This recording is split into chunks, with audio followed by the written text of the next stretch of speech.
Hey there, this is your virtual assignment for music class that is going to be posted Thursday morning. Like we talked about in class, it's due by the end of the day on Friday. Okay, so you can choose to do it either on Thursday, you can choose to do it on Friday, but it needs to be done by the end of the day on Friday. Okay, we have a couple of different things to take a look at here. So your to-do list includes this. You are going to watch the video. You are going to complete Music Theory Level 1, which is posted on Google Classroom. And you're going to complete the music questionnaire if you haven't done so already. That was the virtual assignment from the first week of school, okay? That was the one that I referenced in class when we were going through and setting up our Google Classrooms. After that, that's all that I need you to do for your music assignment for this time around, okay? We'll start kind of small, and then we'll build from here. Remember then, too, if you got a choir folder from me in class, make sure you bring it with you. I'm not going to be passing out extras. If you didn't get one, not all the classes got one. So if you don't have one, don't worry about it. We'll get one for you next time I see you. But if I did pass them out in class, please make sure you bring it back, okay? So we're looking at notes and rests right now, and that's kind of what is going to be Theory Level 1, okay? So what is it that makes a note? For some of you, this is review. We've got three different parts here. We've got the note head itself. We've got the stem of the note, and we've got the flag of the note, okay? So in this case, this is an eighth note. It's got all three of those things, but not all of our notes have all three of those things. So what is a note to begin with, right? A note is a musical symbol that means sound is produced. So when you see a note in the music, we know that we're supposed to play the instrument, we're supposed to sing, we're supposed to bang the drum, whatever the case is. It tells you how long or short that sound should be. So a quarter note would be one beat of sound. A whole note would be longer. So the difference between like da and da, okay? It can be placed on a music staff as well. So you know which pitch to play or sing. So the pitch is the high and low on the note. So like woo, lower note, woo, higher notes, and all that kind of stuff.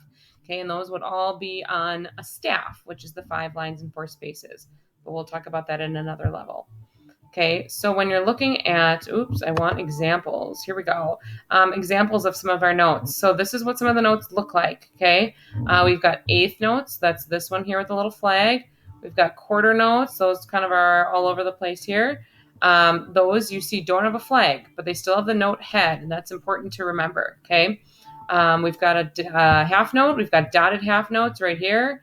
The half note is the one without the dot that's not filled in but has a stem and has a note head. This is the only note. The whole note is the only note that has no stem, no flag, okay? Still a note, so that's something important to recognize. All right, so those are your notes. Then if we go back out and we look at rests, so what then is a rest, right? Because you have notes and you have rests.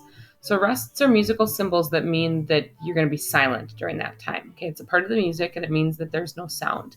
Different rests mean different amounts of silent time. So a whole rest would be longer than a quarter rest because a quarter rest is only 1 beat, but a whole rest would be 4. Each rest can then be placed on the musical staff as well to show when you need to be silent. So the difference between the note and the rest there. So here's some examples then of some rests that we may see in our music, okay? We've got a whole rest here. That's the one that looks kind of like a hat tipped over that you could fall into the hole.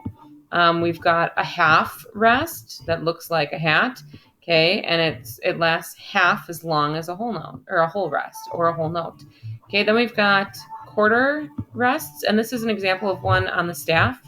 Then we've got eighth rests. Okay, that one kind of looks like a 7.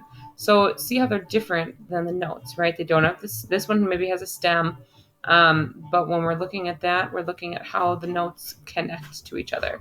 There's no stem, right? There's no really note head or stem. And then this is what this one looks like when it's put onto the staff. Okay, so that's what you need to know for your level 1 theory. You should go back out right now into your Google Classroom and take a look at your assignment for that. So you're taking level 1 theory.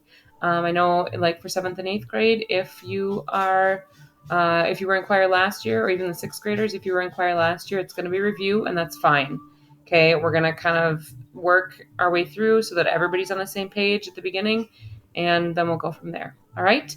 If you have any questions, you can always email me, Abigail. Abigail Bordak-Raaflaub at pwssd.k12.wi.us. Just go into Gmail and type in RAAF, and it should pop up as my email. Okay. Other than that, you should be set. Okay. So it's the questionnaire and Camp Theory Level 1. Okay. See you next class.